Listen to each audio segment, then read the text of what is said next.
Hello everyone, Matt from Model Minutes here, and welcome back to the workbench for another unboxing. Today I'm going back into the past and taking a look at this, the Heller Messerschmitt Bf 109 in 1/72 scale. So join me as I get stuck inside the box and see what this one is like. As you can see on the outside of the box, this is clearly indicating to me, given the style, that it is a vintage kit. We have two Bf 109s in flight over the desert in a desert paint scheme. The box has suffered quite a bit. It's obviously been compressed, and the flappy bits are, not really kind of doing that much work at the moment. Little tears and things. So this is something that I picked up second hand for a few pounds a few years ago. On the back over here, we can see we've got some other products which are available or were available in the Heller range, and it tells us it was made in France. We do have a little price sticker on there. I think it says 30p. It's a bit difficult to make it out, but obviously that's not what I paid for it.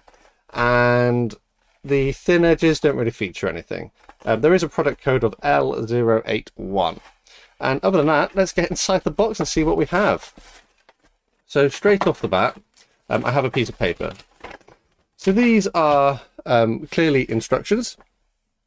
And it's almost like it's all broken down into stages, but you can see we have history at the top here, and then we have how to build it, but it's literally like cement part 1 onto part 2, trapping part 7 between them, and so on.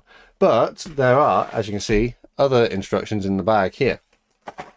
So these are probably worth having a read through. You can see that they are in multilingual. It looks like we have German on this side and English on that side. And also the part list actually tells you what the different parts are called, which is actually a pretty nice feature. So it's almost like a bit of historical context for when you're building the model, you also know what the parts are called too. But yeah, there's nothing on the back of that. So let's have a look at the bag. And as you can see, this appears to be factory sealed. So hopefully everything in here is complete and should not be damaged, I hope, despite the age of the kit. This is the first time I've had this open. So straight off the bat, what I want to look at is something probably people from this period would be familiar with.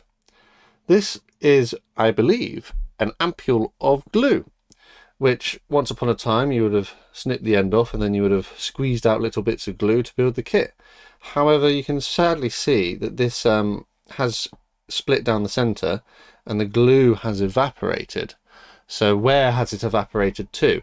And I think what it's done, so we've got the clear parts here. You can see the clear parts have got like almost like fume marks on them, which I believe is a result of the off-gassing of the cement.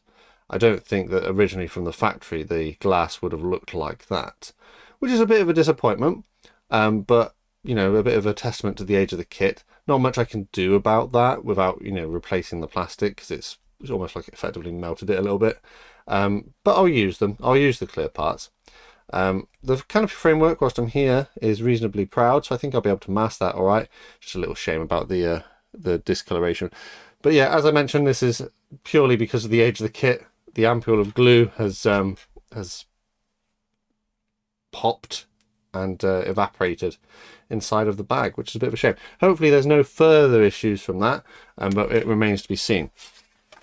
The main instructions then has, I think this is all in French. This is the French one. Yeah, so what they've done is they've done all the instructions in French, and then they've added other paperwork for English and German to help give you extra guidance. You can see though that we have an exploded diagram. Doesn't look overly complicated. General assembly that you would expect from a model kit of this era. Fuselage goes together. There is pilot seat. There is canopy, tail surfaces, main wing surfaces, and a propeller. Propeller appears to be able to freely rotate. Doesn't tell you about the wheels on that side, but it does tell you about them on this side. No raised landing gear option by the looks of it, and no pilot included, no display stand. But that's kind of typical of Heller kits. Paint scheme over here on the right hand side, you can see that it's all in black and white, but I think I'd probably go off of what was on the box. It's like a desert sand on the top, a blue on the bottom, and then white tail, white nose, and I think there was even a white band on that. Oh, it's white wingtips as well, but only on the lower side, according to this. So fairly straightforward paint scheme, I hope. I do have suitable paints in the stash for that. Decals then. Hopefully the decals are okay. You can see I've got some discoloration here, which is probably from that glue. Oh yeah, right. So one sheet of decals on here.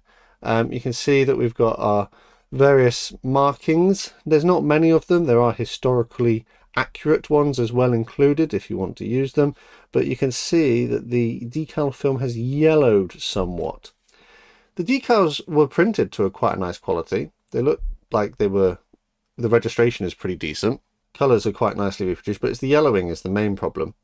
I may put these in my UV box and see if I can get them to clean up a bit to be usable, but it is possible that I might have to get some aftermarket decals for this kit. I'm just not sure if these will be able to be saved, but I'll try. I'll put them in the UV box to see how they turn out. So, I mean, given the age of the kit and given the fact that it looks like the glue pot was sitting here, they actually don't look like they've disintegrated or anything. So, hopefully usable, but might need a little bit of reviving. We've already seen the clear part. The clear part is molded to a moderately nice quality, but unfortunately suffers from like off-gassing from the cement, which has clouded it in a few places.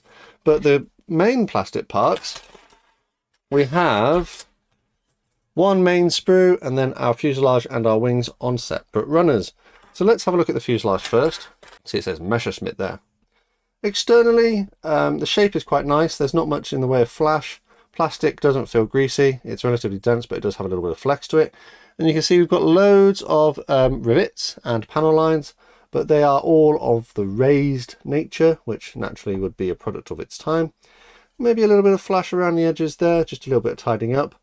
Heller logo on the inside, no internal detail. Ejector pins are quite prominent, but you're not going to be able to see them. Not too bad. The wings here, again, same kind of deal. We have some recessed panel lines, but for the most part we're looking at raised rivet details. Moulding is generally quite crisp. Pitot tube looks quite chunky on the wing there, but I'll probably just leave it as it is. And there isn't anything really in the way of flash here. Moulding is quite decent. It's come out quite nicely. Internally then, you would expect to see landing gear bay details on this surface, but there isn't any. But again, product of its time and all that. And then the final sprue, or the main sprue. So on here we have our tail surfaces, propeller, spinner, other components, wheel parts, main wheels, landing gear legs, tropical filter, chair for our pilot, but you know, no pilot is included. Ejector pins are on this side. Unfortunately, there are some ejector pins on visible surfaces, like the control panel here has these ejector pin marks in it, but I'll just probably ignore them and just carry on and pretend that they're dials. Again, these are visible surfaces, I think, which are, it's slightly annoying that you're going to be able to see them. It's the same with the landing gear legs here. You can see we've got ejector pin marks on the landing gear door cover parts, and they're not great. So I'll probably have to just clean them up a little bit.